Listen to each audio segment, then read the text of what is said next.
Buenas tardes a todos, bienvenidos a este nuevo encuentro hoy dedicado a pensar acerca de un tema de candente actualidad: populismo global, síntoma o enfermedad.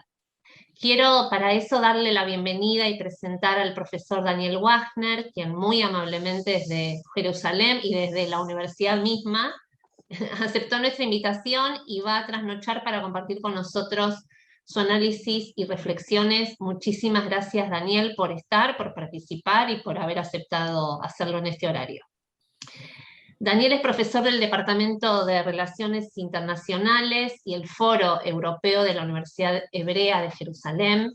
Sus principales áreas de investigación y docencia son la legitimidad internacional, la resolución de conflictos, la integración y cooperación regional, y las políticas exteriores populistas, centrándose particularmente en su interacción en el ámbito de las políticas transnacionales de Medio Oriente, Latinoamérica y Europa. Lo acompaña Román Lechmann, amigo de la casa, editor de Infobae, abogado por la Universidad de Buenos Aires con maestría y doctorado en la Universidad de Itela. Muchísimas gracias, Román, por estar y por acompañarnos siempre. Bueno, que arranque Daniel. Me parece que la pregunta está planteada. Después vamos a aprovechar todo su conocimiento y a implicar otros protagonistas, pero Daniel, todo tuyo, vamos.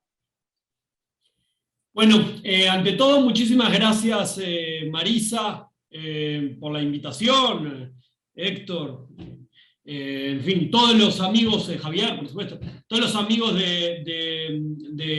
amigos de la Universidad Hebrea de Jerusalén, en Argentina, quizás en el otro lado del charco, de donde soy originario, en Uruguay, y en definitiva, hola a todos amigos por estar allá, por estar aquí.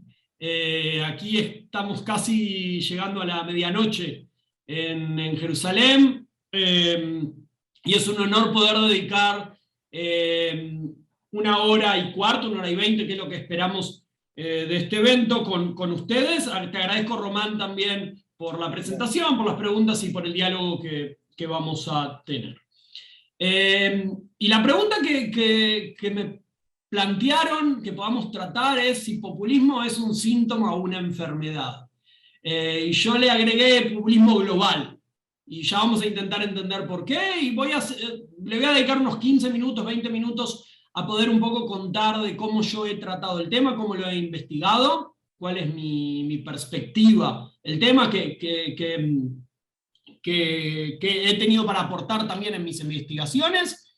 Y a partir de eso, bueno, abrir a las preguntas que ustedes tengan, a los comentarios que Román quiera hacer, y veamos de allí a dónde lo llevamos, quizás a temas más centrales para cada uno. Así que si les parece bien, voy a compartir una presentación que hice para ustedes.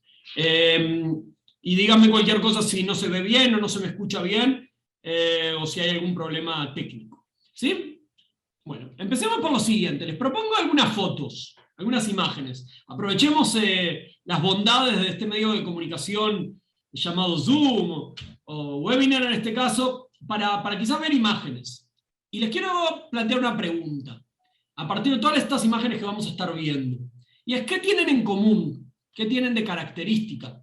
¿Qué los diferencia de, ya vamos a hablar de quizás fotos distintas de otros líderes o de otras épocas? ¿Sí? Entonces miren cómo tenemos aquí una foto de 2 líderes. Esto ocurrió en India, tenía que ver con la visita del presidente de los Estados Unidos de entonces, Donald Trump, a India. Otra foto que muestra a 2 líderes, ¿sí?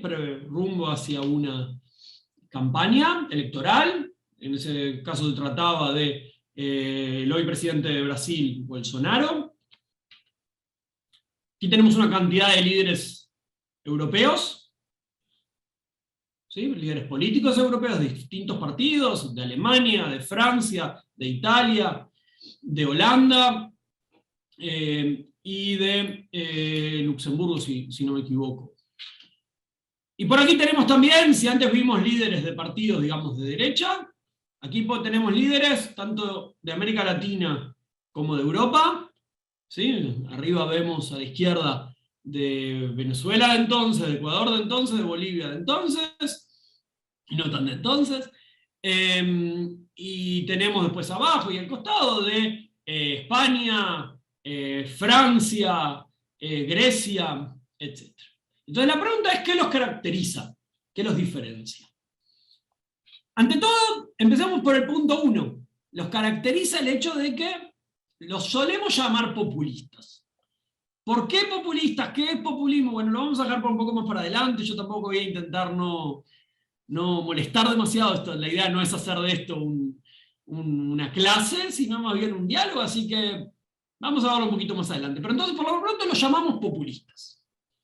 El segundo elemento que es interesante, y que es un poco que lo que diríamos en inglés counterintuitive, es va contra nuestra intuición, es que están juntos.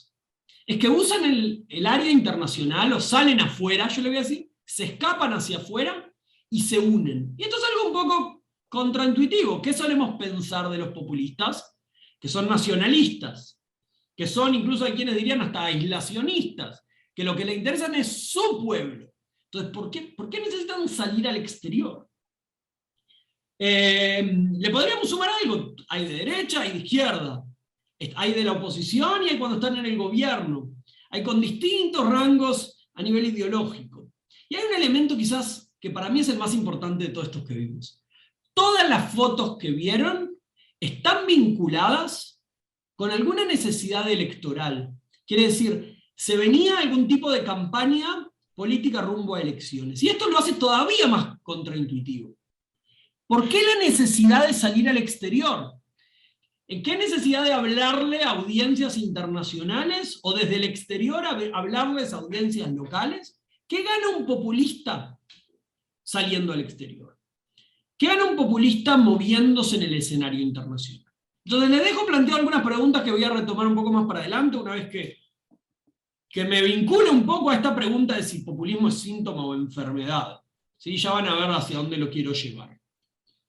Ahora bien, les cuento que yo volví al tema del populismo, es decir, como bien dijeron, mis temas son temas de legitimidad internacional, sobre eso enseño hace unos cuantos años en la Universidad Hebrea, sobre eso investigué, hice mi tesis de maestría, de doctorado, como legitimidad y estrategias de legitimación y batallas de legitimación influencian en resolución de conflictos y en temas regionales, y en general a ese tipo de cosas me dediqué. Y de repente, año 2015, año 2016, empezó a hablar del auge global del populismo. The Global Rise of Populism. Y la primera pregunta que surgió, ¿sí? Yo venía de haber estudiado en América Latina estos temas, cuando el populismo estaba llegando en una tercera ola, vamos a ver la ola neoprogresista, le podríamos decir, la ola del chavismo, alguien podría decir también del kirchnerismo, de Evo Morales, las fotos que vimos un poco a Correa, a Ortega, algunos de ellos están todavía. Y la primera pregunta que a mí me pareció interesante es si esto es un fenómeno global. ¿Qué quiere decir que esto es ahora el populismo tiene un auge global, que antes no era global? Entonces, primero sincerémonos. Es decir, el auge global del populismo que se ha venido hablando entonces y que ha generado un auge real de producción académica sobre el tema y de que políticos hablen y de que periodistas hablen, ante todo es porque el populismo llegó al norte, es decir, a lo que llamamos el norte global.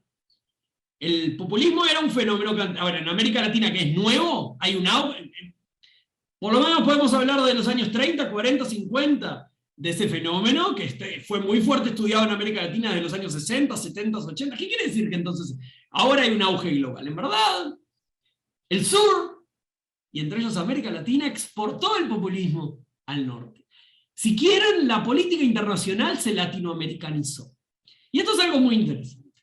Y lo segundo, alguien podría decir, ¿verdad? ¿Qué quiere decir que ahora es un fenómeno global? Siempre fue un fenómeno global el populismo. De hecho, los primeros populismos que se hablaban de Rusia, de Estados Unidos y demás, el problema era que siempre estaban en la oposición, siempre era una minoría. Y de repente, con el Brexit en Inglaterra, con la llegada de Donald Trump en Estados Unidos, con la llegada de algunos países de Europa importantes, en Inglaterra, parte del poder, casi ganan en Francia, toman parte del poder, o buena parte, en países como Grecia y España, antes en Hungría, en Polonia, alguien podría decir en Rusia, Turquía, y Filipinas, y puedo seguir otros lados, India, muchos otros países en el mundo. Alguien podría decir, en verdad, de la oposición pasaron al poder, y eso hace que esto sea un fenómeno ya distinto, y por eso es global, porque ahora están en muchos gobiernos. Y alguien podría decir que es algo un poco más, que lo voy a intentar traer después más adelante, y es que quizás el propio fenómeno traspasa fronteras. ¿Qué quiere decir? Si el populismo es entendido como el intento de antagonizar, de polarizar entre un pueblo, es una creación, ya vamos a ver, una construcción discursiva o ideacional de una idea, hay un pueblo que hay que oponerlo a las élites, y el populista intenta que el pueblo choque con las élites, el fenómeno traspasa fronteras. ¿Qué quiere decir? Que, primero que nada, la fuente misma de cómo surge el populismo hoy quizás ya es transnacional por sí. Las élites son transnacionales. Piensen en América Latina, ¿quiénes son las élites del populismo? ¿A quién el populismo ataca? El Fondo Monetario Internacional, el Banco Mundial, la ONU, ¿okay? Wall Street, Coca-Cola, McDonald's, Facebook, ¿sí? Alguien podría seguir incluso comunidades transnacionales que se dicen que tienen plata o que manejan la plata, es decir, todo puede entrar ahí. Entonces, ante todo, las fuentes mismas de cómo surge el populismo es algo ya transnacional. Lo segundo, alguien podría decir que los propios patrones del populismo de hoy son transnacionales. Y esto está vinculado a algo del que voy a hablar más adelante. Y miren esto, cómo en verdad, muchas de las cosas que antes los populistas hacían dentro del país, ¿okay? Cosas que ustedes conocen quizás muy bien, piensen del balcón y de la plaza, y el choripán, ¿sí? En la plaza para poder llevar la masa. Quizás esto ya no solo pasa dentro del país, sino se sale hacia afuera. Entonces piensen en cómo el chavismo quizás utilizó estrategias similares, pero a nivel regional y a nivel internacional, para generar apoyo y movilización política, etcétera, etcétera. La tercera son los efectos, y esta quizás es la parte más importante, y yo creo que la está menos estudiada, y es a lo que me estoy dedicando este último año y medio. Quizás los efectos internacionales. Es decir, piensen que si el populismo ahora lleva a muchos gobiernos en el mundo, y muchos gobiernos incluso importantes con poder internacional, quizás todo el sistema internacional cambie. Quizás muchos elementos que son internacionales cambien. Y en ese sentido, yo creo que estas son las partes más interesantes. Preguntarnos la parte internacional. Pero quiero retomar la pregunta, en verdad, a la que fui invitado. Populismo, síntoma o enfermedad. Y se lo voy a proponer que lo analicemos en los dos niveles. El primer nivel, el nivel nacional. Pensemos vayamos un poco a ver cómo fue tratado el tema del populismo a nivel nacional, que en general ahí los expertos de ciencias políticas, filosofía política, lo han tratado. ¿Sí? Yo ahí no voy demasiado, voy a traer un poco las discusiones que fueron tratadas, y después le voy a llevar a la misma pregunta a nivel internacional. ¿Sí? Es decir, si el populismo global es un síntoma o es una enfermedad. Entonces les propongo lo siguiente. Veamos primero el populismo como síntoma. Es decir, el pueblo espera al populista. ¿Sí?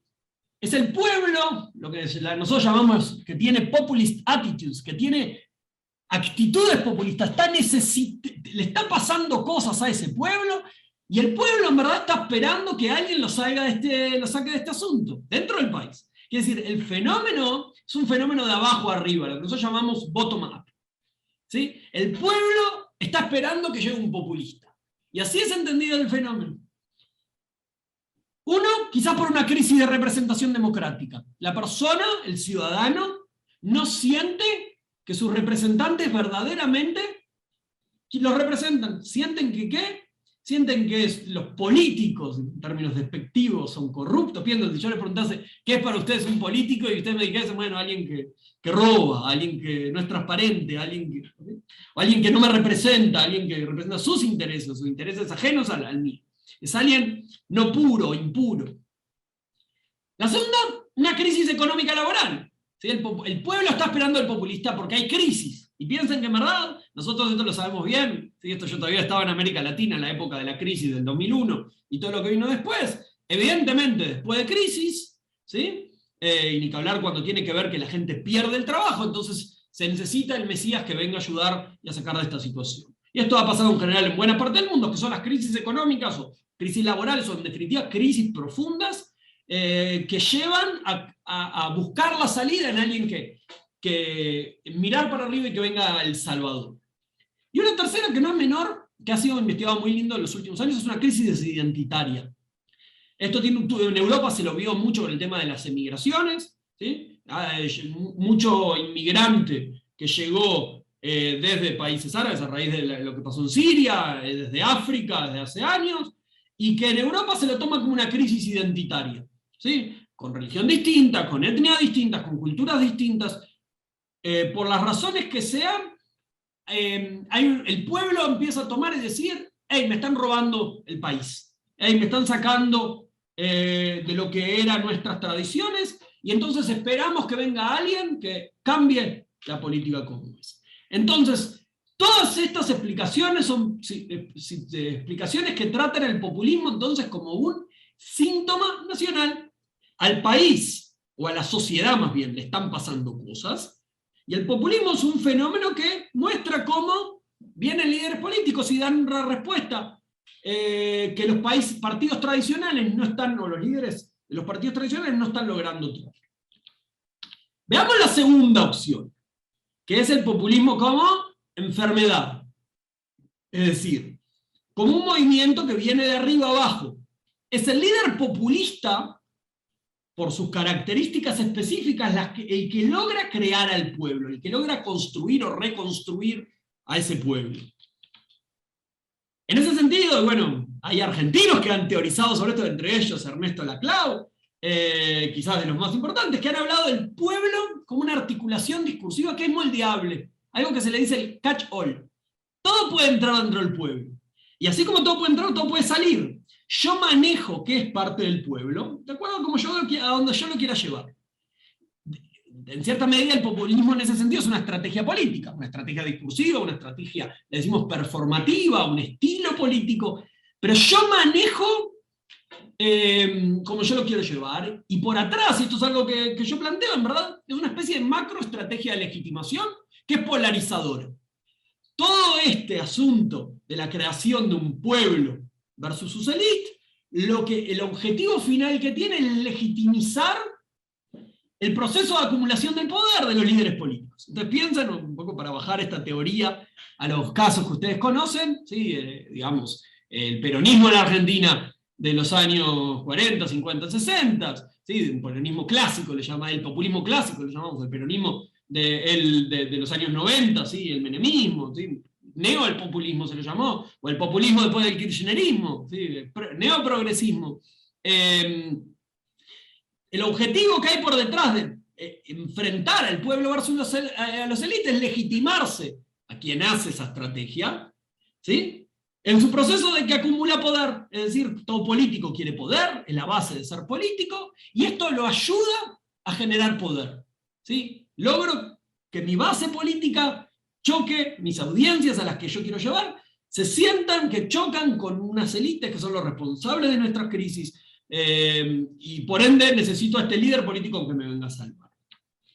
Vuelvo a retomar, esto es entonces un populismo visto como una enfermedad nacional. Ahora pensémoslo distinto, pensémoslo ahora no en el ámbito nacional, sino en el ámbito internacional. El mundo está esperando al populista. Quizás es un síntoma de algo que le está pasando al mundo. Y vamos a llamarlos que es un montón de déficits de legitimidad que tiene el sistema internacional. Yo no voy a profundizar demasiado, pero son los temas que a mí me interesan. Cómo la globalización ha generado, entre otras cosas, que muchas sociedades y a nivel internacional el mundo se sienta que le están sacando el poder a la gente, ¿sí? Que le están sacando el control. Esto tiene mucho que ver, sobre todo en América Latina un poquito menos, pero en lugares como en la Unión Europea, por ejemplo, en Europa, procesos de regionalización. ¿Sí? Que la Unión Europea de repente toma parte de lo que era antes la soberanía nacional, y las tareas ahora, de la moneda, económicas, de laborales y etcétera, las maneja la Unión Europea. Y el Brexit tuvo mucho que ver con esto, la sensación, ¿sí? De que yo ya no manejo mis asuntos, y como dijeron, como dice ahí en la foto, take control back. Queremos tomar el control de nuevo. Y algo parecido un poco trajo Donald Trump, ¿verdad? Make America Great Again. ¿Sí? No dejar que los globalistas internacionales nos saquen, sino retomar el control de nuestros asuntos nacionales. Y esto también tiene mucho que ver con cuestiones tecnológicas, ¿sí? Y demás que hacen en verdad que haya una gran politización. Piensen en lo que estamos haciendo ahora, que es una revolución de los últimos años. Es decir, yo, desde Israel, a kilómetros de distancia, en vivo y en directo puedo estar, si fuese político, agitando políticamente, movilizándolos políticamente. No es mi intención, soy un académico. Sí, pero miren cómo hoy puedo de Twitter hablar y comunicarme no solo con mi pueblo y querer que activen políticamente para mí, sino puedo hacerlo con audiencias en el exterior. Y eso hace que cambie todo el sistema de movilizar políticamente. En ese sentido, el populismo es un síntoma global. ¿Sí? Es un síntoma. Pero es en verdad un síntoma global, un síntoma que está viviendo el mundo por un montón de características globales. Miremoslos del otro lado. Quizás los populistas construyen al mundo, es decir, hay un montón de estrategias que antes no aparecían, y que el populismo contemporáneo, que si me preguntan a mí, yo creo que un montón de los elementos de esa tercera ola aparecieron en América Latina, son los que están construyendo y llevando un montón de estas estrategias y haciéndolos transnacionales. ¿Qué quiere decir? Que se difunden estrategias que en Venezuela se usaban y se pasaron a España, y desde Rusia se pasan a la derecha populista en Europa, y desde Estados Unidos, ¿sí? Nosotros vimos cómo después del trumpismo, después de Trump, se copia eso en Brasil, y un montón de elementos que antes no se estilaban, de repente se empiezan a estilar. ¿Sí? Y la derecha populista, por ejemplo, en Brasil o en América Latina, que nunca era necesariamente xenófoba y anti-inmigrantes y anti-etnia y anti-religiosa, etc. Y de repente vemos, o que apoyada por una base religiosa, vemos un cambio total, que es lo que estamos viviendo hoy en día en América Latina, en la derecha. Y alguien podría decir elementos muy parecidos a la izquierda en América Latina y en Europa sobre todo, pero también en Bernie Sanders en Estados Unidos. Y esto es algo muy interesante que no pasaba casi antes. Cuando piensan en Perón, en Getúlio Vargas, en Lázaro Cárdenas, populismo clásico le llamo. O piensan en Menem, en Collor de Mello en Brasil, en Fujimori en Perú, casi que no interactuaban internacionalmente, no se abrazaban. Esto que vimos, ¿se acuerdan de la foto del principio? De la asociación, de la necesidad de juntarse, del consenso lo llamamos. La legitimación vía consenso casi que no aparecía. Y en ese sentido, uno de los elementos que yo me dedico a investigar es cómo los populistas proyectan en verdad, ¿se acuerdan esta idea de pueblo versus élite? Proyectan esta idea de pueblos versus élite al nivel nacional. Y ahora el pueblo ya no es el pueblo a nivel nacional, sino es un pueblo que a veces es regional, es un pueblo a nivel internacional, y por eso me junto con mi pueblo y los líderes que representan ese pueblo. Y choco contra las élites, que son, por definición, transnacionales, como dije antes, la Unión Europea, la ONU, el Fondo Monetario Internacional, Wall Street, Coca-Cola, Facebook, etcétera, etcétera. Y en ese sentido, el populismo sería una enfermedad global que la traen los populistas y en cierta medida la van contagiando alrededor del mundo. En definitiva, ese es el tipo de investigación que yo me dedico. En algunas de las investigaciones que están viendo acá me focalicé sobre todo en América Latina para ver, fue mi laboratorio de populismo. Creo realmente que es el laboratorio. Piensen las distintas olas, ahora les voy a mostrar, pero soy parte de un grupo de gente, y por acá tengo algunos de los libros, y un equipo de gente que intenta investigar esto. ¿Qué implica el populismo global para la política exterior? Es decir, ¿cómo afecta todo este fenómeno que hablamos en la política exterior de los países, en el comercio internacional, en organizaciones internacionales, en la integración regional, que a esto me estoy dedicando también en este momento, en comunicaciones globales y en algo que para mí es algo que le quiero dedicar el próximo añito, los próximos 2 años, que es el tema de seguridad, el tema de estrategia, el tema de seguridad. Los populistas son más violentos o menos, hacen más guerra, menos guerra, a nivel internacional, y eso es muy importante en este tipo de regiones, como si quieren podemos hablar más adelante. Y por eso mis preguntas fueron, entre otras cosas, cómo formulan e implementan los gobiernos populistas sus políticas exteriores. Y por ejemplo, en algunas de esas investigaciones que les mostré, investigué cómo el populismo clásico hizo política exterior, cómo el populismo de los años 90, lo llamamos neopopulismo, hizo política exterior, y cómo el populismo de esta última ola, tercera ola neoprogresista, hizo política exterior, y hoy podríamos sumar una cuarta ola en América Latina, que es la derecha en Brasil, vemos ahora en Chile, alguien podría decir incluso en Argentina y en Uruguay, tiene cierta relevancia, así que también estos temas. Y por ahí, esta es parte de mi argumento, y es que los gobiernos populistas contemporáneos transfieren, como dije antes, sus estrategias domésticas. Lo que antes lo hacía ser populista dentro del país, hoy en día lo hacen a nivel regional y global, y eso es en definitiva lo que me dedico a investigar. Y un artículo último que me aprobaron la semana pasada y que va a salir, si Dios quiere, en las próximas semanas, hablo sobre el escape populista. Y explico exactamente las fotos que le mostré antes, o algunas de las fotos que ven acá, por qué el populista necesita salir al exterior. Y hablo de un escape, en inglés se dice way out, que también quiere decir la salida, quiere decir salen al exterior, pero también hay una necesidad de escaparse de problemas de legitimación domésticos. No voy a entrar en este tema, es una charla en sí misma, pero si a alguien le interesa, por supuesto, puede preguntar, podemos retomar cuáles son esos problemas de legitimación que tienen domésticos los populistas, es decir, ¿por qué tienen problemas en casa y salen a buscar afuera lo que no reciben en casa? Para decirlo de una manera un poco vulgar, y si a alguien le interesa podemos mantener el diálogo también sobre estos temas. Les agradezco por haber escuchado, espero que no haberlos aburrido demasiado, y por supuesto que a las órdenes para poder mantener el diálogo, seguir el diálogo, y espero sus preguntas, en caso de que las haya, o sus comentarios. Gracias. Daniel, recontra interesante. Gracias. Yo arrancaría por acá. ¿Por qué poner entre signos de pregunta si el populismo global es un síntoma o una enfermedad, y no plantearse si el populismo global no es una evolución de los sistemas democráticos que no pueden contener las aspiraciones de los simples mortales? ¿Por qué?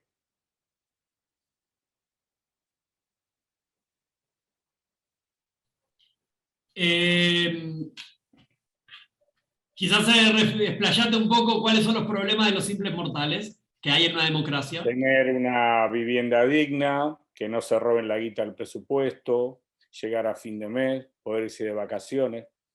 ¿Por qué plantear el populismo como una suerte de réplica por afuera del sistema al sistema, y no pensar que en rigor es quizás una evolución del sistema? ¿Por qué? Primero que nada, muchas gracias por la pregunta. En cierta medida pensé que la había planteado, pero ahora que me dices, me doy cuenta que no, que quizás no lo enfaticé lo suficiente. Le dedico una clase entera en mi curso de populismo global a preguntarse esta misma pregunta. Si es a nivel doméstico, que en verdad no es mi interés académico, pero es una pregunta que está constantemente. Vos planteaste un tema que se Sí. estudia mucho en la política exterior, que es la vinculación entre la política doméstica y la política exterior. Entonces, este fenómeno no existiera, no hubiera existido si la política doméstica no hubiera permitido satisfacer ciertas demandas básicas, porque si no hay mercado, no hay electorado, no hay líderes, no hay ideas, no hay aspiración al poder. O sea, 100%. Y en ese sentido, un poco lo que quise plantear cuando hablé del populismo como síntoma, es la sociedad no está logrando, por la vía, el producto democrático, los partidos políticos, vamos a decir, el liderazgo político, no está logrando, vía los partidos tradicionales, democráticos y no populistas, no está logrando satisfacer las necesidades que tienen los ciudadanos. Y la búsqueda de este liderazgo que me trae un discurso que es polarizador y demás, tiene mucho que ver con esta insatisfacción.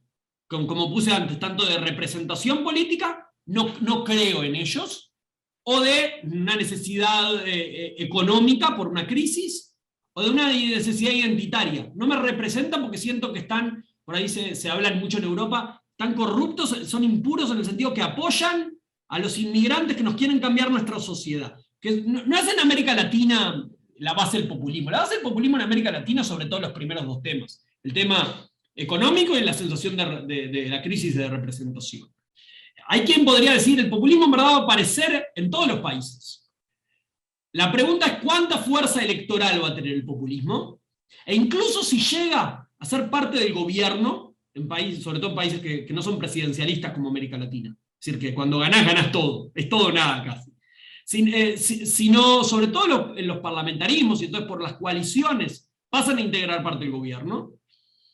La pregunta que se lleva ahí es si el sistema los va a contener. Doy un ejemplo, ¿okay? De donde yo vengo originalmente. Alguien podría decir que Mujica era un típico líder populista. Piensen en la forma en que se refería, piensen incluso en el discurso.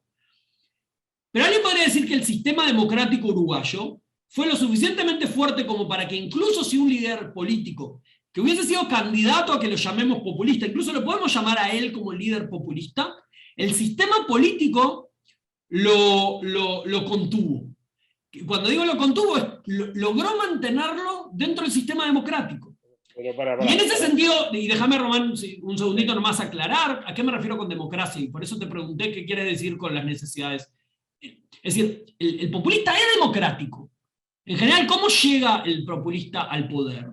Por la vía democrática de la elección. El pueblo lo eligió. El problema con el populismo es que el populismo tiende a tener ciertos elementos en donde, si bien es democrático en su forma de elección, no tiene la segunda pata que tiene una democracia, es la parte liberal, es la parte de los derechos. Y en general, ¿qué hace la mayoría? Quiere pisotear a la minoría. Es decir, le pasa por encima a los derechos de la minoría. Y eso es lo preocupante del populismo, y eso no me parece parte de lo que tendríamos que aceptar en una democracia. Pero yo te lo pongo así. ¿El derecho qué es? El derecho es una manifestación del poder.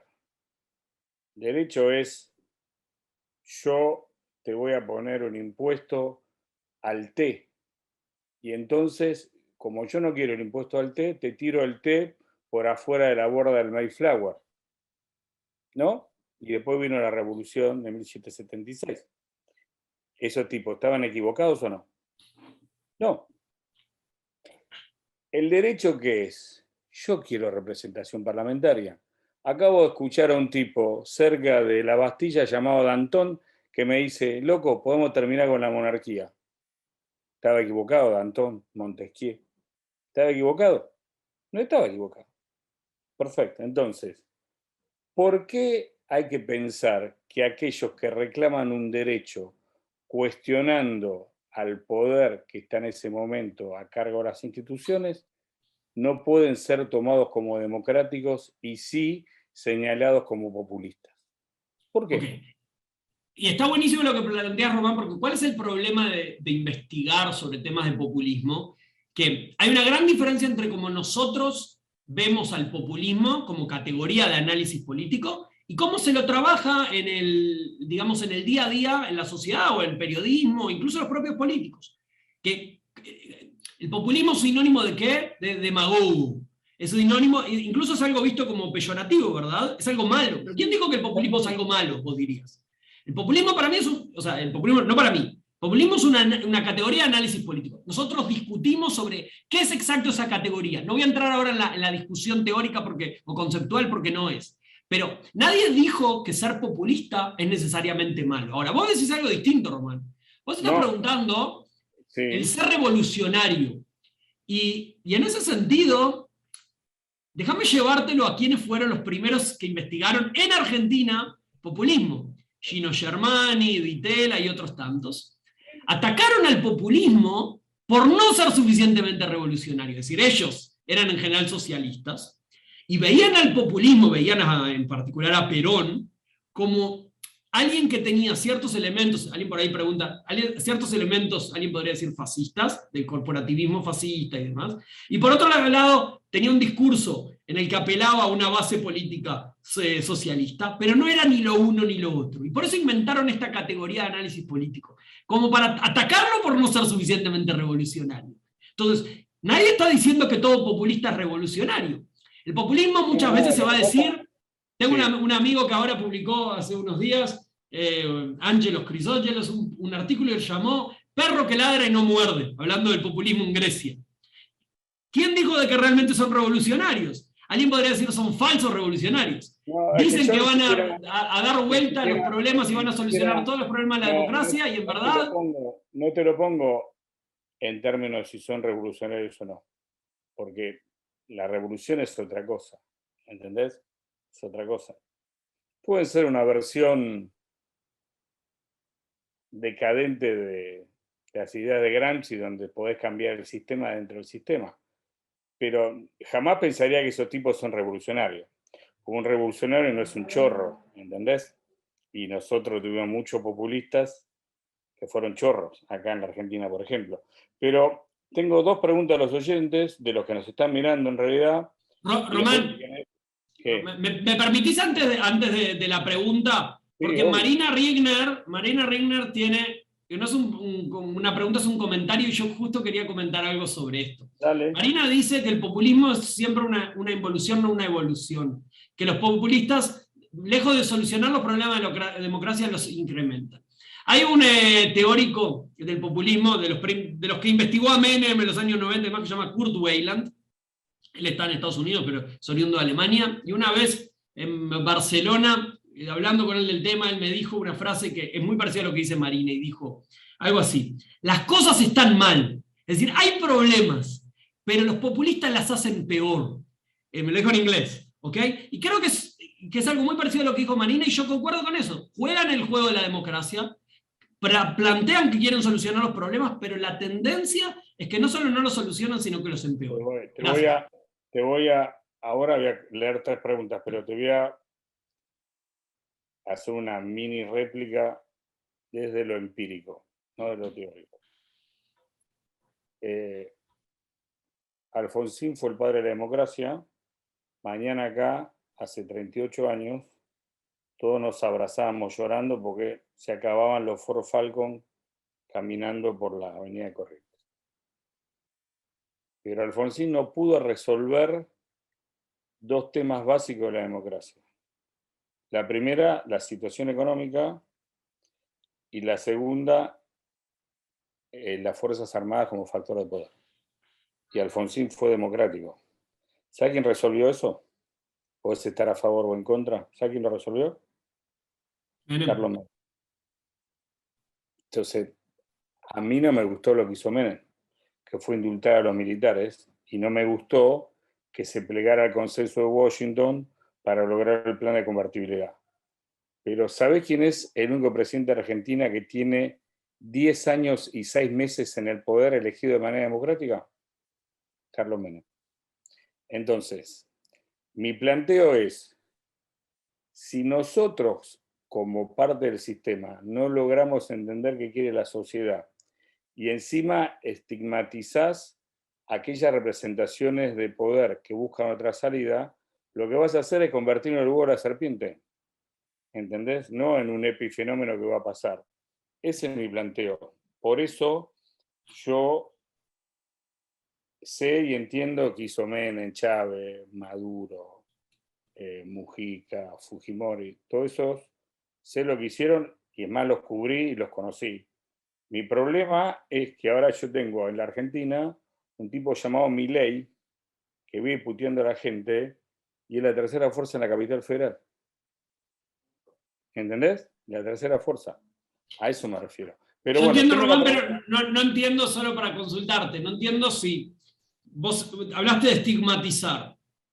Quiero entender la posición. Es decir, tú lo que dices es que es un error cuando nosotros los estigmatizamos como populistas. Cuando nosotros planteamos, o cuando algún capo de la ciencia como sos vos, se pregunta si es un síntoma de una enfermedad, le regalaste un espacio gigantesco desde el punto de vista dialéctico para que te digan, yo no soy ni síntoma de enfermedad, yo soy una respuesta institucional a la que ustedes no pueden contestar, o porque soy unos ineficientes, porque soy unos chorros. A eso me refiero, ¿entendés? O sea, me parece que nosotros tenemos que mirar estos fenómenos del populismo quizás de otra perspectiva. Y te voy a poner un ejemplo más. Trump es el resultado de los errores políticos de Obama. Y yo si me preguntás a mí, los mejores 3 presidentes de Estados Unidos en la historia de los últimos 150 años.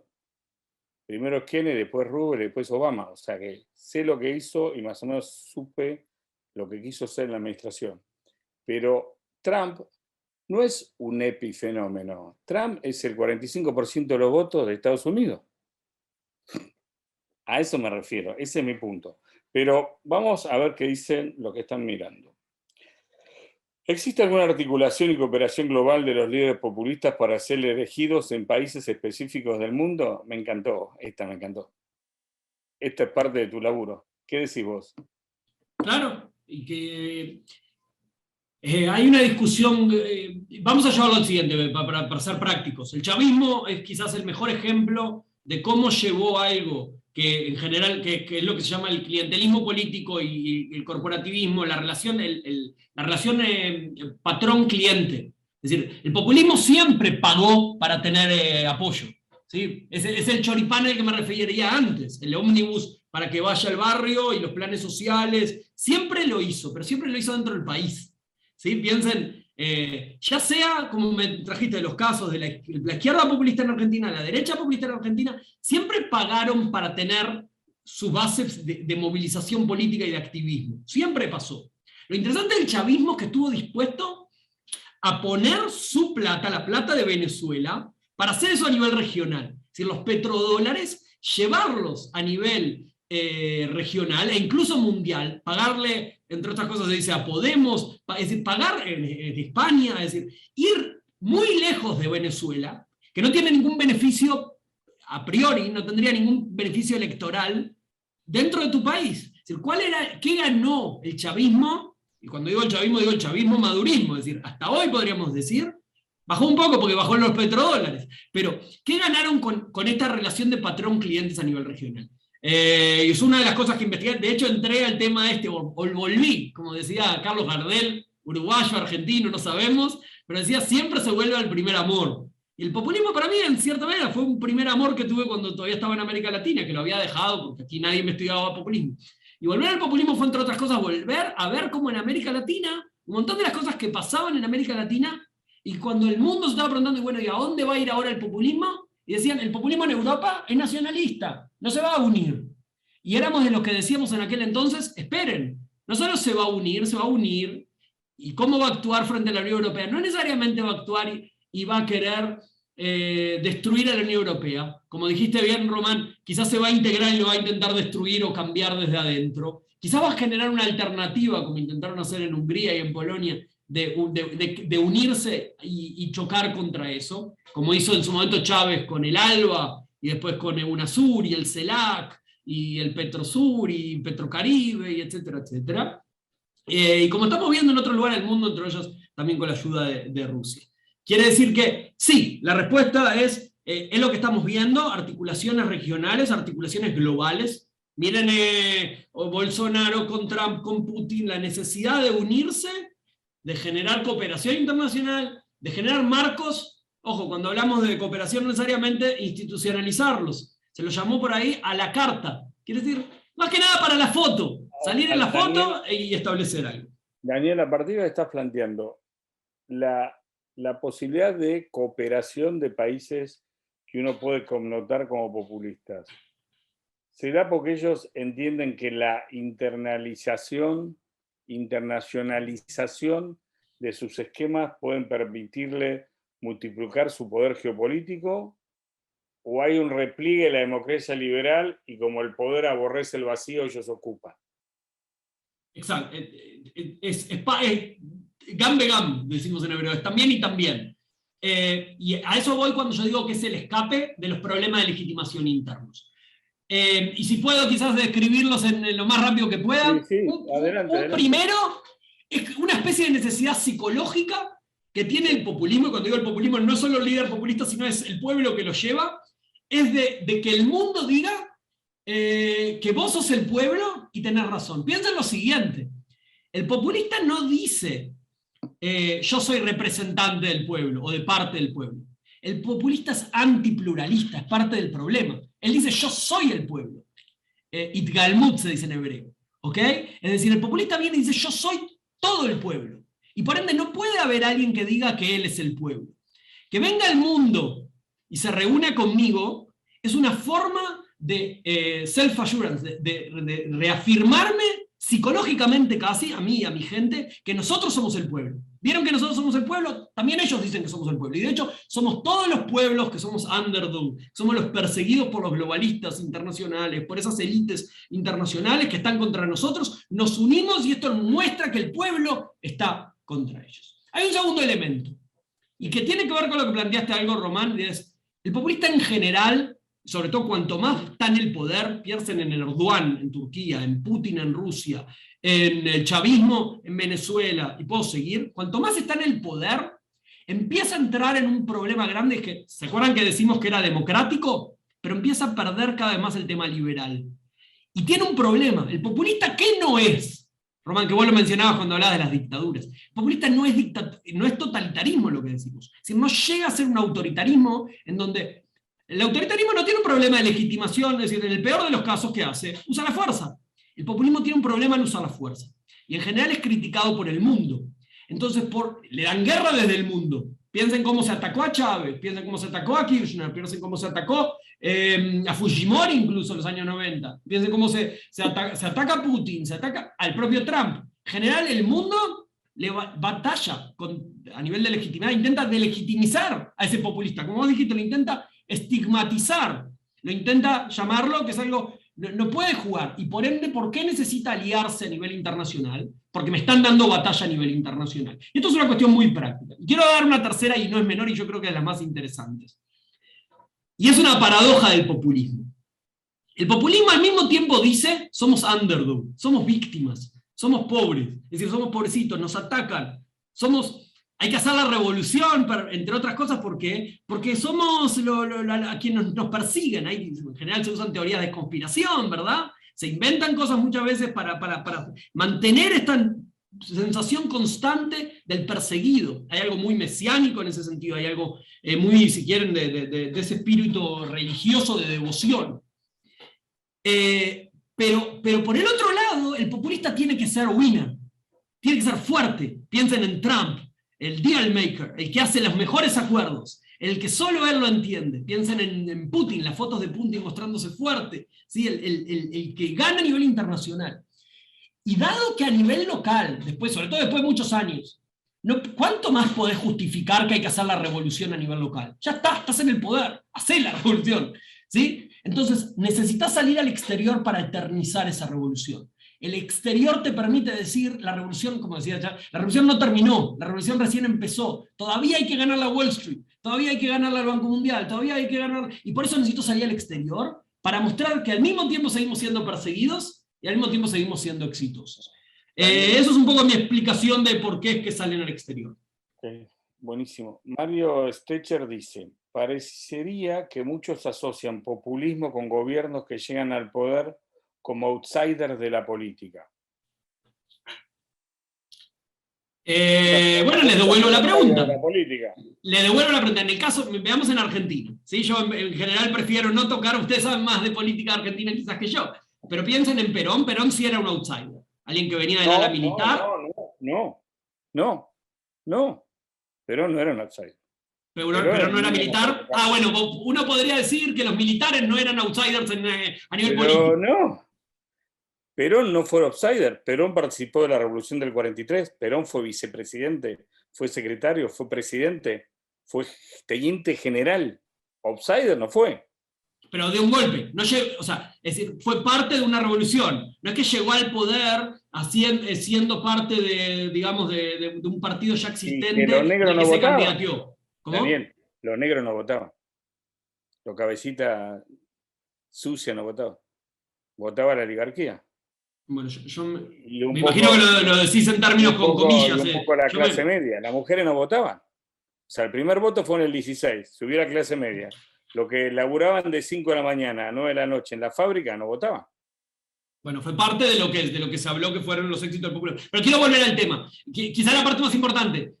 Menem era parte íntegra digamos, del peronismo, del Partido Justicialista, y Kirchner también. Kirchner era menemista antes de abrirse. En ese sentido, quizás Argentina es de los mejores ejemplos que alguien podría decir no necesariamente tienen que ser outsiders. Pero por otro lado, la literatura sí, y esto es importante marcar, en general habla de los populistas, que tiene cierto elemento de outsider, porque es parte de...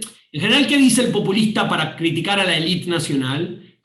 Dice, yo no soy político, ustedes son los políticos, ¿sí? Es decir, ustedes son esos políticos tradicionales, chantos, etc. Yo soy el pueblo. Y en ese sentido juega con el elemento que soy outsider, pero no necesariamente... El propio Trump, a ver, ¿quién puede pensar que Trump critica al establishment, ¿sí? A la élite? Es decir, Trump era, en hebreo se dice la ima del establishment, ¿sí? la madre de las madres del establishment. Pongo en un caso más políticamente correcto que Trump. Felipe González. Felipe González es un outsider. Sí, pero yo no conozco literatura que habla de Felipe González como populista. No, porque cuando ganó la elección lo primero que hizo fue entremos a la OTAN. Pero en términos del establishment español, al comienzo, cuando le gana a lo que fueron los restos del Partido Popular, él era un outsider. Dejamos la discusión un poco afuera porque en ese sentido yo veo que González como un típico parte de un partido mainstream, etc. Pero veamos a Bolsonaro por lo pronto. ¿Sí? Bolsonaro, alguien podría decir, es un outsider, porque así se presenta y es visto y juega con el elemento militar y demás. Pero en verdad Bolsonaro hace 30 años que está en la política brasilera. Y si quieren es un elemento interesante para decir, alguien que pueda defender el tema del síntoma. Es decir, Bolsonaro está hace 30 años en la política. ¿Por qué ahora logró ser exitoso? Quizás el pueblo brasilero, estaba esperando un Bolsonaro. Trump había intentado candidatearse ya antes. Y así puedo hablar con otros tantos políticos, que el propio Chávez, ¿sí? Que en los primeras intentonas no tuvo el apoyo que tuvo sobre el final de los años 90. Y en ese sentido, alguien podría decir que eso es uno de los elementos que el populismo usa como para intentar mostrar. Yo soy outsider, vengo de afuera y yo vengo a traer la solución. Sí, entonces, para. Quiere decir, ayúdame a que le cuentes tu mirada a los que nos están viendo. Quiere decir que el populismo es una réplica inesperada de la falla del propio sistema. Porque si Brasil no hubiera tenido la crisis de Dilma, Temer y demás, no hubiera aparecido Bolsonaro. Si Perú no hubiera fracasado su democracia, no se hubieran comido tantos años de Fujimori y Montesinos. Y si la democracia venezolana no se hubiera desvanecido, no hubiera aparecido Chávez. Entonces, la falla del sistema hace que aparezca el populismo. Esa es una de las dos miradas, pero yo te puedo también dar casos de cómo, y las investigaciones en los últimos años en general se han enfatizado en el tema de mostrar, porque es fácil de investigar eso, es decir, uno va a las encuestas y en Europa, cómo hay países que muestran altos índices de lo que se llama populist attitude, que es decir, hay un pueblo esperando al populista, pero no siempre el líder populista llega a la respuesta. ¿Se entiende? Es decir, también puede pasar lo inverso, en donde el pueblo está diciendo, estoy buscando un Trump, o estoy buscando un Bernie Sanders, o estoy buscando un Kirchner, o estoy buscando un Menem. Si estoy esperando que llegue alguien con esas características, pero el liderazgo político no llega. O llega, pero no lo dejan entrar. O llega y lo tiran abajo. O llega y no consigue los fondos. Es decir, hay un montón de elementos externos que no necesariamente porque el pueblo lo esté esperando, el populista de turno va a ser lo suficientemente exitoso. Al final y al cabo, hay elementos que se habla de la política tradicional. ¿Cómo el sistema elige a sus candidatos? A ver, hemos visto que el populismo ha tenido mucha fuerza hoy en día en España, y sin embargo, los partidos populistas, Podemos, hoy en día es parte del gobierno, ¿sí? Pero lo han corrido al costado y lo han logrado moderar. En Vox, en la derecha, se dice que hoy en día están intentando desde el Partido Popular hacer algo parecido. En Grecia, un partido populista llegó al poder cuando en el pueblo claramente había populist attitudes, y sin embargo el partido se moderó y el líder intentó moderar para poder salir del problema. Somos otros casos, si quieren complejizar un poco más, ¿sí? Miren Perú, ¿sí? Un segundo antes. Hubo presidentes, ¿sí?, que se dijeron eran populistas, y una vez que llegaron al poder, dejaron de ser populistas. E inverso, hubo líderes, también por estas zonas, y voy a tirar por ahí, que llegaron sin necesariamente ser llamados populistas, eran parte de la típica política ideológica y etcétera, y empezaron a tomar cada vez más elementos populistas porque se asociaron a cosas que estaban pasando en el mundo o porque cambió su situación. Quiere decir que es muy variante, puede ir para adelante y puede ir para atrás, como una estrategia política en definitiva. Ahora, Marisa tiene una pregunta. Se la vamos a dejar hacer porque nos invitó a nosotros dos. Solamente por eso. ¿Es un síntoma o es una enfermedad? Si es un síntoma o una enfermedad, ¿está en un área racional o en la visceral? ¿Qué parte del cuerpo está enferma de populismo? Me encantó. Hacete cargo, Daniel. Buena pregunta. Ahora, ¿hacia dónde la llevo? Si es algo psicológico, si es algo emocional, si es algo racional. Quizás un poco de todo. En definitiva, la gente tiene también lo racional y también lo emocional. Parte de lo que yo hago cuando investigo es que deconstruyo las estrategias de legitimación, es decir, cómo el populista intenta atraer a esa gente. A veces lo hace por vías muy estratégicas, por ejemplo, como dijimos antes, con plata. ¿Sí? El populista puede dar plata. El populista puede tocarte tus emociones. El populista te puede hacer llevar a un estadio lleno de gente y te trae a Maradona, y te trae al cantante más famoso, ¿sí?, a Manu Chao, y te trae, todo esto que estoy diciendo pasó realmente, y te trae a Premio Nobel, y te trae esto, y todo el pueblo junto, en una sensación festiva, estamos juntos, y te toca la emoción, la sensación de que la revolución está llegando. Y puede también hablarte de una manera muy, si querés, normativa, y explicarte por qué es lo correcto de hacer, y de manera racional hay una crisis, y nosotros te vamos a sacar de la crisis, sin darte plata, sin emocionarte, ¿sí?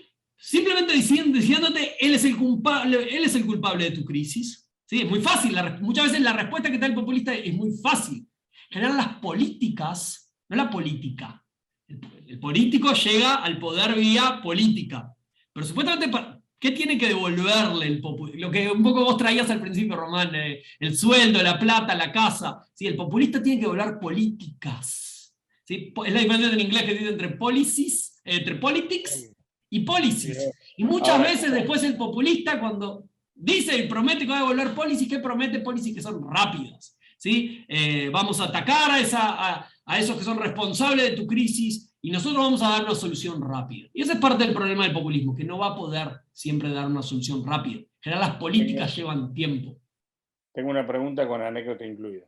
Hace millones de años, yo fui a cubrir una asamblea de Naciones Unidas en New York, y hay una librería buenísima que se llama Strand. No sé si, seguro que la conoces.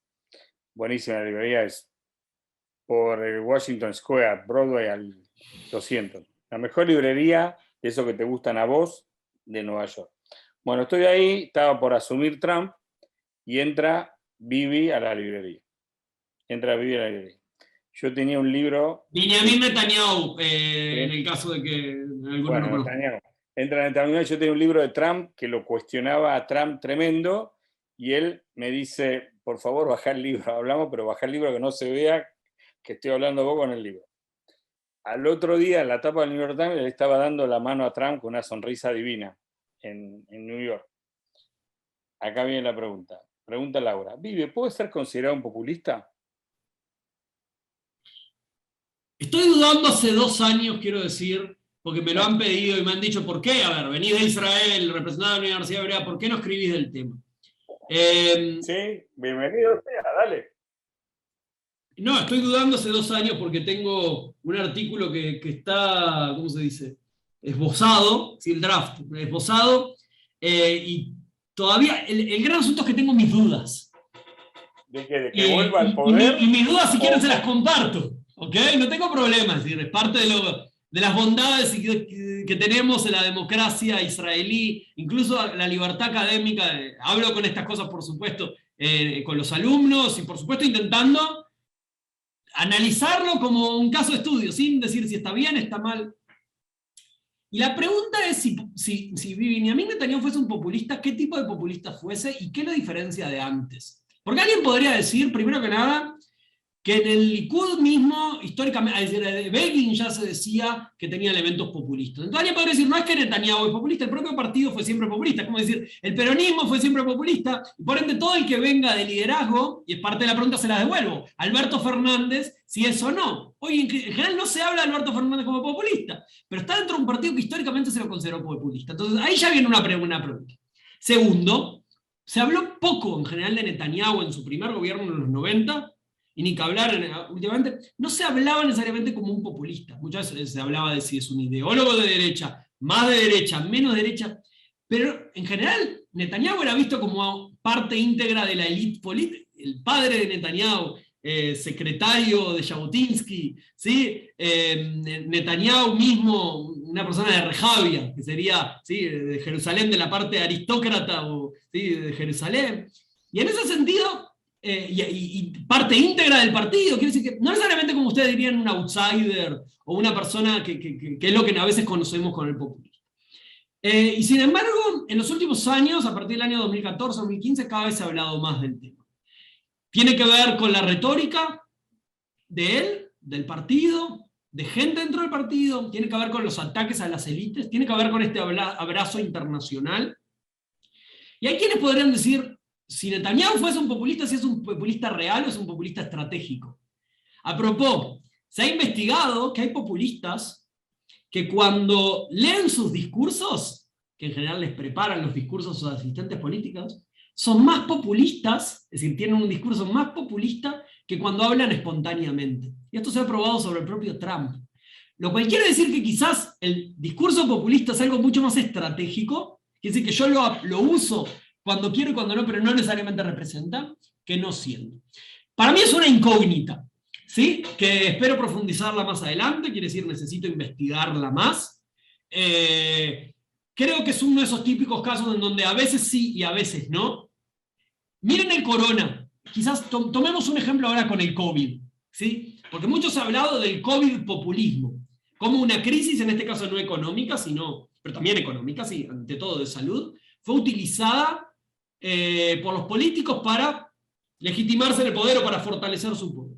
Y en general, ¿hacia dónde fueron los populistas? Los populistas fueron a negar el asunto, minimizar el asunto, impedir, chocar contra las burocracias que promovían primero los cuidados, ¿sí?, la máscara, después incluso el tema de los aislamientos, después incluso el tema de las vacunas. ¿Y qué podemos ver de Netanyahu, en verdad?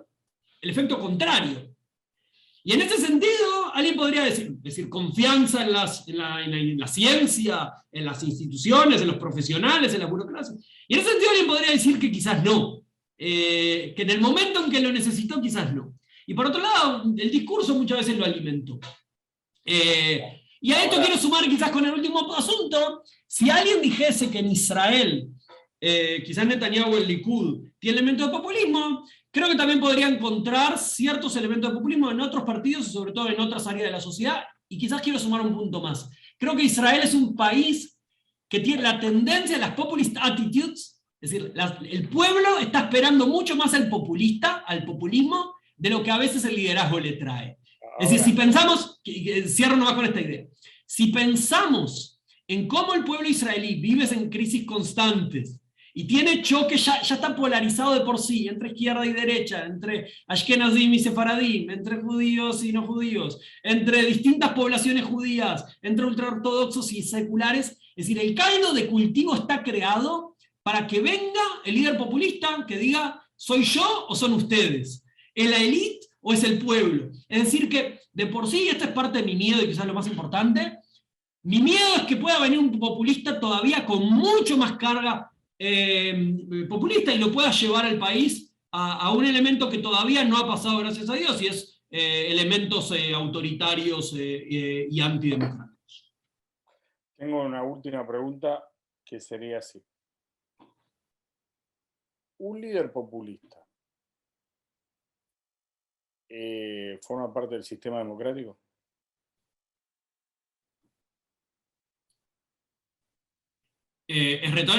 ¿Respondo? ¿De qué pregunta? Sí, en general el populista, su base de legitimación más grande es que fue elegido Es la por el pueblo. democracia. No hagas trucos dialécticos. Sí. ¿El líder populista lo vota la gente, sí o no? Lo vota. No digo que lo apoye el pueblo. Lo vota la gente. Sí, pero no solo eso es ser democracia. No, no, Te doy un no. ejemplo. Veamos el ejemplo más radical de alguien que no necesariamente populista. Hitler. ¿Qué? ¿Quién? Hitler fue elegido por el pueblo en Alemania, pero Sí. logró desde adentro cambiar la democracia y llevarlo al totalitarismo. Perfecto, El muy miedo bien. con el populista es que empiece siendo democrático y de a poco Está bien, se aleja. pero momentito. Cuando Hitler es electo con el tercio de los votos, después se aprovecha del Reichstag y cambia toda la legislación, ¿sí? Y eso nos llevó a todo lo que estamos acá conocemos. Pero eso fue en 1933. Ahora estamos en el 2021. Desde el análisis del populismo, ¿sus líderes son democráticos o no? Ok, Román, te voy a dar una respuesta y vuelvo a Argentina, que quizás es de los ejemplos más interesantes. En Argentina el populismo ha siempre demostrado ser democrático. Quiere decir, cuando Menem... ¿No es antitético ser democrático y populista? No necesariamente, porque ahí vamos a la discusión que no voy a entrar de qué es el populismo, pero si el populismo es una categoría discursiva, entonces no necesariamente, pero es más complejo. Pero vayamos al caso de Argentina.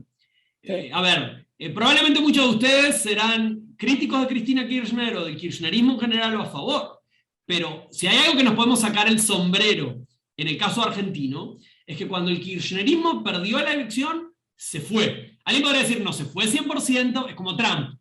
Trump perdió, se fue, pero para no se fue, quiso hacer el asunto en el Congreso. Quiso quizás, no sabemos exactamente sí o no. Pero miremos una de las bondades. En Argentina, por ejemplo, o el propio partido, o las instituciones, o simplemente porque en Argentina la dictadura es mala palabra, gracias a Dios, ¿sí? En ese sentido, no le permitieron al populismo pasarse al grado autoritario. Ahora, miren Erdogan en Turquía. Hace rato que ya perdió buena parte del elemento democrático. ¿Sí? Las elecciones son difícilmente libres. Miren, ni que hablar Venezuela, es el caso más concreto. ¿Sí? Venezuela hoy no está, fue calificado una dictadura. Es decir, no es más difícil decir que el populismo, que sigue siendo populista en Venezuela, pero ya es un populismo autoritario, dictatorial. Entonces, ok, Venezuela... Y puedo seguir en Rusia y en otros tantos lugares. Por eso, o sea, hoy, por suerte, con la evolución de las ideas, el voto no te significa que sea una democracia. Ni Exacto. Siquiera la existencia del Parlamento. ¿No? Ni del Parlamento, ni de la Corte Suprema, porque siempre la Corte Suprema se puede expandir, ni de la Constitución, porque se puede cambiar, y etcétera, etcétera. Totalmente, ni el Parlamento, ni el voto, ni la división de poder. Quizás sí la libertad de prensa puede ser un elemento determinante. Sin libertad de prensa no habría democracia. Es Entre un valor. Otros. O la libertad religiosa, o la posibilidad de salir de tu país, o de publicar un libro sin censura previa, o de casarte si te gustan los chicos, y si sos chica te gustan las chicas. ¿No? En definitiva, las libertades. Exacto. O sea, Román, ese es el punto de inflexión. Entonces, digo, así te doy te doy la posibilidad de que cierre vos, porque la charla es tuya. ¿No habría que considerar al populismo como una deformación del sistema porque nosotros, como demócratas, no podemos satisfacer todo lo que nos están pidiendo? ¿Nosotros, los ciudadanos, o nosotros los... Vos que das clase brillante, yo que escribo alguna nota, los que están escuchando y trabajan en un hospital, en el estudio de Derecho, son arquitectos. Eso, la sociedad. Sí. ¿No sería un problema nuestro, no de los populistas? Gam, también. Y yo te lo sumo quizás de esta manera, que muchas veces me han consultado, y bueno, ¿cómo se lucha entonces contra el populismo? ¿Cómo se lo, en mitigation se dice en inglés, es decir, cómo se lo contiene o se lo achica? Y el problema del populismo es que cuanto más tiempo está, y Argentina es el mejor caso en ese sentido, se torna ya cultura política. Quiere decir, lo que siempre aprendimos, en general esto pasa en América Latina en general, pero yo creo que Argentina es de esos países más grandes. ¿Qué se dice muchas veces en Argentina? El que no es populista, ¿sí?, no puede ganar, o no lo dejan gobernar, ¿sí? O incluso, aunque lo dejen gobernar, le va a ser cortito. No te quiero perseguir con una escoba, pero no es cierto. Entonces no me meto en la política, pero quizás No te es lo respondo cierto una que vez. digan, no, Sí. porque Macri no fue populista y ganó. Después, Y creo en ese sentido, y vuelvo a decir, creo en ese sentido. Después chocó la calecita y perdió. Sí, y creo en ese sentido que Macri tuvo la inteligencia política, entre otras cosas, aliarse a ciertos grupos del peronismo, etcétera, etcétera, como para intentar amenguar eso. O quizás también alguien podría decir que hay un aprendizaje político en Argentina, quizás pluralista, es decir, a veces el populismo llega, a veces el populismo no, pero se puede, quizás hay un elemento de mitigation ahí. Alguien podría decir eso, son las crisis económicas. Hubo crisis económica, el país estaba yendo tan mal que hasta le bancaban todo a Macri. Y también he escuchado gente, tengo amigos también acá y también allá. Pero quizás te lo lleva para poder concluir a un elemento un poco más general. El populismo, en ese sentido, tiene los dos elementos. El populismo es peligroso, sobre todo porque el populismo nos puede llevar cada vez más hacia elementos autoritarios, y el populismo deja una cultura política que es una cultura política en general negativa, es una cultura política no pluralista, es una cultura política que no toma responsabilidad por las políticas y pone el foco en la política, y por muchas de las otras cosas que dije antes. Y por eso en ese sentido es importante mitigarlo, es importante contenerlo. ¿Cómo hacerlo? Hay que también tener cuidado. Cuando vos hablabas de estigmatizar, muchas veces pensamos que hay que salir a luchar contra el populismo como si fuese contra el fascismo, es decir, contra el nazismo, como hablamos antes, o contra el comunismo, es decir, cuando contra un totalitarismo no te queda otra que luchar, es decir, que liquidarlo. El populismo, sobre todo, mientras juega el juego democrático, hay que intentar contenerlo, y esa es la importancia de la fortaleza de una buena democracia. Y todas las libertades que vos dijiste antes, hay que preocuparse por mantener esas libertades. Es decir, la prensa tiene que preocuparse por seguir haciendo prensa libre, los sistemas, la justicia, el parlamento, las organizaciones de la sociedad civil, las organizaciones comunitarias, alguien podría decir, todos tienen que contribuir a que sea una democracia en el sentido más profundo de la palabra. Y cuando se ve que eso no se permite, por la vía de las urnas, y no solo por la vía de las urnas, sino también por el resto de las vías democráticas de representación, intentar trabajar para impedir que eso se lleve ahí. Ha pasado muchas veces en muchos países que el populismo se ha contenido. Y en ese sentido yo creo, y esto lo llevo también a nivel internacional, que es el que más me interesa. Porque vuelvo a decir, el hecho de que muchos gobiernos populistas manejen la política internacional pueden hacer cambiar el sistema internacional. Y así como atacaban instituciones en la sociedad, pueden atacar las instituciones internacionales. Y buena parte del mundo, yo diría el positivo, y ahora doy una opinión, del mundo post-Segunda Guerra Mundial, de lo que conocemos como el Liberal World Order, el sistema internacional liberal, fueron las instituciones que creamos. La diplomacia como la conocemos, las organizaciones internacionales, ¿sí? El balance de poder y otros tantos elementos del sistema internacional. Y si el populismo gana fuerza y se asocia entre ellos, puede llevar a que no solamente la democracia interna peligre, sino también el propio sistema internacional. Nosotros no queremos volver a épocas muy feas que conocemos previo a eso. Es decir, piensen que el mundo, después de la Segunda Guerra Mundial, ni que hablar después de la caída de la Unión Soviética, el mundo post-Guerra Fría, era un mundo que iba hacia el mundo internacional liberal y pensábamos que era el fin de la historia, ¿verdad? Ganó el mundo de la democracia liberal y hoy en día aparece que eso está en peligro. Y en ese sentido los invito a reflexionar sobre eso. Por ahí preguntaban si hay algo en español. Un artículo que publicamos con Luis Roniger lo traducimos, hablando del chavismo y de las estrategias de legitimación del chavismo, lo traducimos en español, pero no he escrito en español en los últimos años, lamentablemente no he tenido tiempo, pero con mucho gusto quizás más adelante puedo intentar y me encantaría poder seguir la comunicación. Tienen por ahí mi mail. Gracias a vos, Román, por este diálogo fascinante. Y ni que hablar que podemos seguir manteniendo el diálogo. En definitiva es algo que alguien podría decir están pañales y tenemos todavía mucho para aprender. Bueno, Marisa, hacete cargo.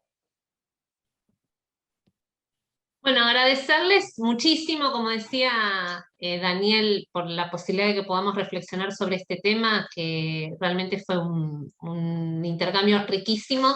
Me quedo con un montón de cosas, nos quedamos todos con un montón de cosas, y entre ellas, bueno, pensar que también el punto de partida fue un título un tanto dicotómico, ¿no? Síntoma o enfermedad.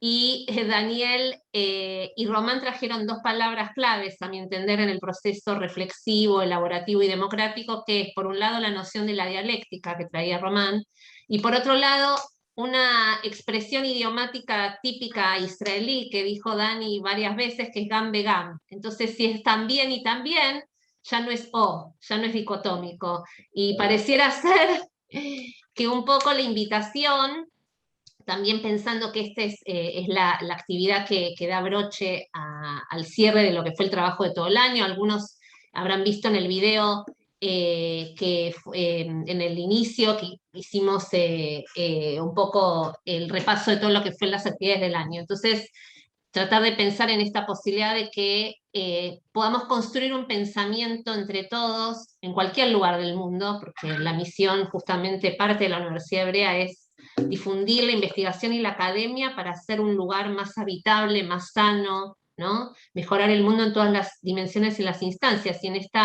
esta propuesta que ustedes nos ofrendaron hoy, que fue maravillosa, es poder empezar a pensar no desde la dicotomía, porque es propio del populismo, pero es propio también de otro tipo de pensamientos, creo yo, sino en esta propuesta que traía Daniel y Román, en un pensamiento más dialéctico, donde el mundo sea gam de gam, ¿no? También y también. Así que bueno, agradecerles un montón a través de ustedes y en nombre de los amigos argentinos, agradecerles a todos los académicos, investigadores, periodistas, alumnis, todas las personas que estuvieron participando durante todo este año, ayudándonos y siendo parte, como decíamos antes, Román, para nosotros sos un amigo de la casa, y Daniel, encantados de conocerte hoy, y como decían antes, seguramente vamos a estar todos de acuerdo en que este diálogo recién comienza. Así que GAM, VEGAM, también y también por los encuentros que vendrán,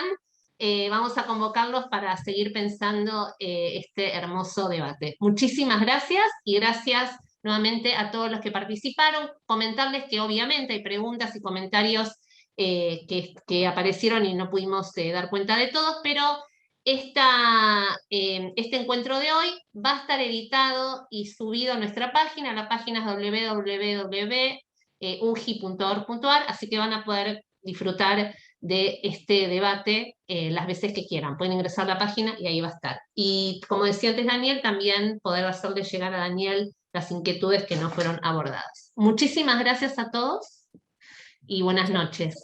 Bueno, gracias. Muchas gracias.